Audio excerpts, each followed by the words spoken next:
Okay, this is a look at the SN30 Pro Plus 8BitDo game controller. Emphasis on the Plus.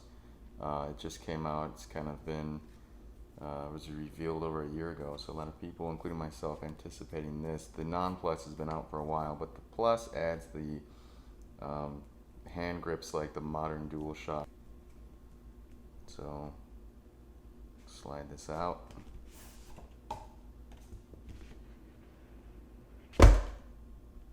Go like that. A little bit card for driver software.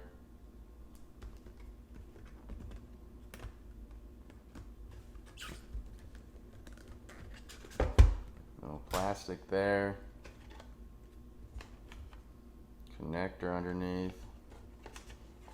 Small manual, but here's the controller. Feels pretty good. Somebody said that these are supposed to be built exactly like Nintendo specifications. I have to take the plastic off here. These buttons, I'm thinking they feel a little bit different. The D-pad, I'm thinking this is a little bit different, but still it feels good quality. Don't remember if these kind of made that clicky noise, but still feel good. The analog sticks feel great, not like a DualShock. Kind of like their own thing, not like an Xbox. They feel very precise though. They have kind of a nice resistance to them. So that's that situation. Again, there's the cord, instructions, and yeah, we will get to testing it out.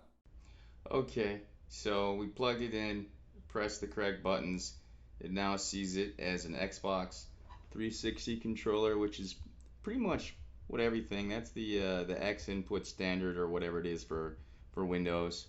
Has been that way for a long time. So this should be compatible with pretty much anything, and that's good. There's some games I've set up mapping keys to buttons. Some old DOS games where you take the keyboard commands and convert it to a gamepad. So everything I set up for an Xbox 360 pad hopefully should just transfer over to this. But if you look on the screen, you got the D-pad there. It says point of view hat, so that's pretty much the same thing there. You got your analog stick right there, the left one.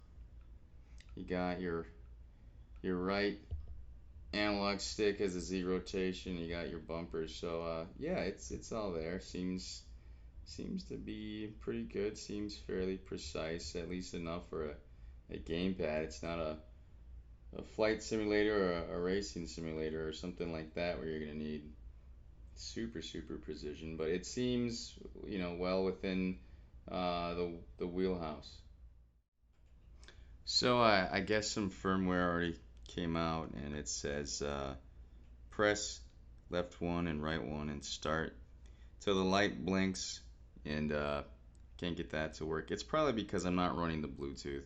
Yeah, so I'm not going to test the Bluetooth, and maybe this update is for the Bluetooth. So I'm sorry to say that we will not be looking at that in this video, and maybe I need to do that to get this to upgrade the firmware. Maybe you don't even need to upgrade the firmware for running USB. I intend to run it with Bluetooth, but just for initial testing, we're rocking it on a PC just plugged in. But that's cool that they've already had a firmware upgrade, and the thing just came out. So that's pretty cool. I guess this is the firmware is from May, but they've probably been getting these ready to ship for longer than that. So it's cool that they're upgrading this. So we'll check that out in the future. Okay, so we loaded up Sonic Mania. I really haven't played this game.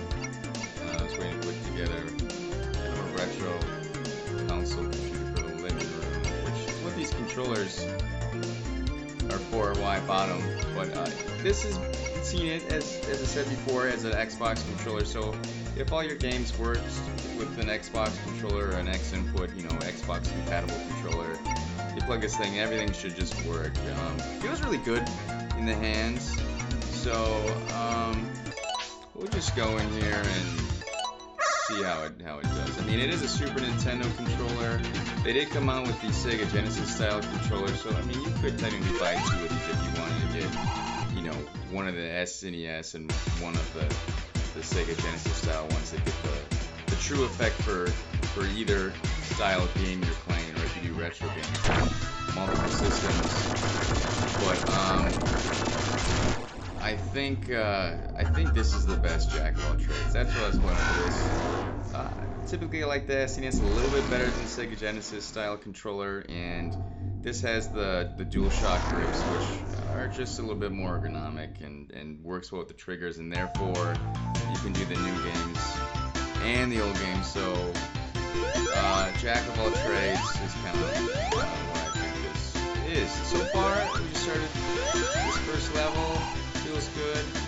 You know, now that I'm in the game and I'm not really hearing my thumb press the D-pad back and forth, it feels a lot more like a Super Nintendo than me just looking at myself click it and try to feel it. You gotta kind of just get in the game and see how well it presses. So that feels good. The buttons feel good. I'd say that the buttons are probably, they're pressing the button down firm. Right? They feel more firm than a Super Nintendo controller. I remember as a kid squishing the hell out of those buttons. You press it and then they'd have kind of a little extra give, so the button would be depressed and you could kind of squish them down even harder. They weren't spongy, but just had kind of an extra spring at the bottom after you press them. These are a lot firmer, which is fine. They feel like they're made really well. You can press the button down real hard and it doesn't really give at all, and just feels real solid.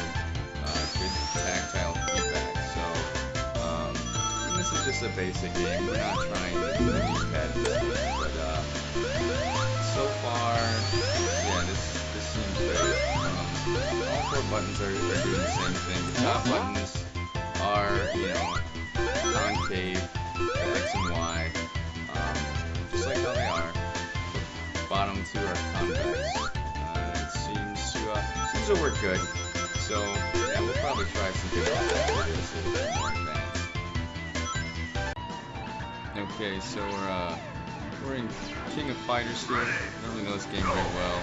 Not really good at it, but just to compare it with all the buttons you can use in a fighting game.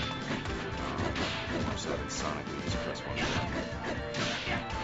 Yeah, you know, pressing all the A, B, X, Y buttons and the M and R, and avoiding the analog sticks and the triggers. It feels pretty much like a Super Nintendo pad. Everything else gets in the way. I think it's a good experience. Has the DualShock grip, which I think enhances it for holding it. But yeah, just using the D-pad and the six main buttons like you would on a Super Nintendo, I think you get most of that feeling out of it. So overall, I think it's good for a game, fast-paced fighting game where you're gonna use a lot of buttons.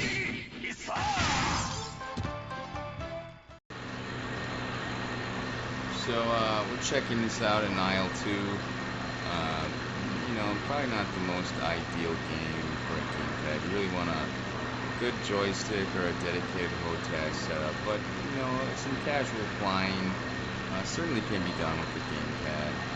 Not really my choice, but you know, it's very precise controls, analog controls in a game like this, so it's good to check it out. So I can really feel with the analog stick. It seems like it's, like I said before, it has more resistance. I can kind of fine tune right around the center what the plane's doing and not completely go left and right like there. I can kind of keep it around the center pretty good. Pretty ham-fisted with analog sticks, so that's good, you know. And I have the rudder set up with the triggers. Do some coordinated turns, and you know, it honestly doesn't feel that bad.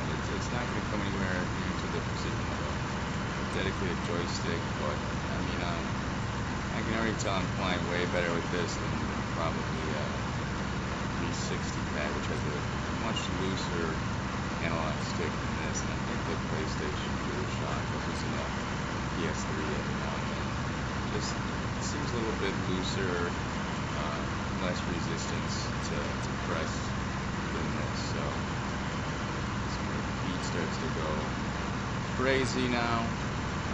Yeah, it seems like it's pretty good for what it is.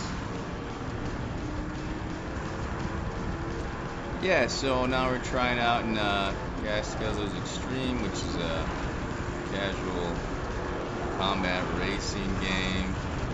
Lock and load. And yeah, I mean it feels good in this, you know. Nothing too crazy in this game as far as controls are concerned. I remember the controls in this game very well. But yeah, you know, going around the track, using the triggers for gas and brake and the analog stick to steer. Feels good. Feels fine. Not too intensive a game, but you know, if you're doing something a little more hardcore, it'll be a little bit different. But yeah, I mean, it's doing the job. Okay, and then lastly, you have this 8BitDo Ultimate software. Shows your buttons. You can look at the triggers and shows what percentage they do. You can make I think you can make a dead zone because it says active area and inactive area, which is something I'm probably not going to try to do now. I don't really know where that button is for that. Triggers shows you. Oh, I see what this is. Yeah. So you can have a dead zone be wherever you like, and you can have a top dead zone too. So you just want to have it. Well, that wouldn't make much sense, right? In the middle, just have it. It'd be almost like a button. But you could do whatever you like. You could swap the triggers. Some games may not allow you to map each trigger, you know, and it might default to the wrong axis. Left is right, right is left. Change the vibration on these. I don't think I have the vibration running right now, so I can't really review that. Oh, there it goes. I guess the games I was running just weren't having them in them at that moment, so you can change the scale on that. Obviously, you can't feel what I'm feeling, but even one feels pretty noticeable. So that's cool. And you can do macros in here too. You want to do, you know, complex commands. You want to, you know, press a certain button to do a fireball in Street Fighter or some complex combo or maybe some key commands. It's all right there. So it updated the firmware on this controller firmware to 3.0. I thought the other firmware that I downloaded said 1 point something. So whatever. I downloaded this program and upgraded the firmware and upgraded the software to version 1.7. And yeah, you can make multiple profiles. So that's pretty cool. That's probably gonna wrap this up. It's more of just kind of a preview and kind of a first look at this controller. I'll have to actually sit down and use it and see how I like it. But I'm mostly gonna use this for retro games on the couch with the occasional casual play of some modern games, and I think this really encompasses all the old stuff and the new stuff. It seems like it's going to do all of it really well. So, you know, you only really want a couple controllers in your living room. Don't want to have to hook up different things for all the different things you do. So, yeah, hopefully it'll be good. Seems like it so far. So that's my little preview, little look at this 8BitDo SN30 Pro Plus.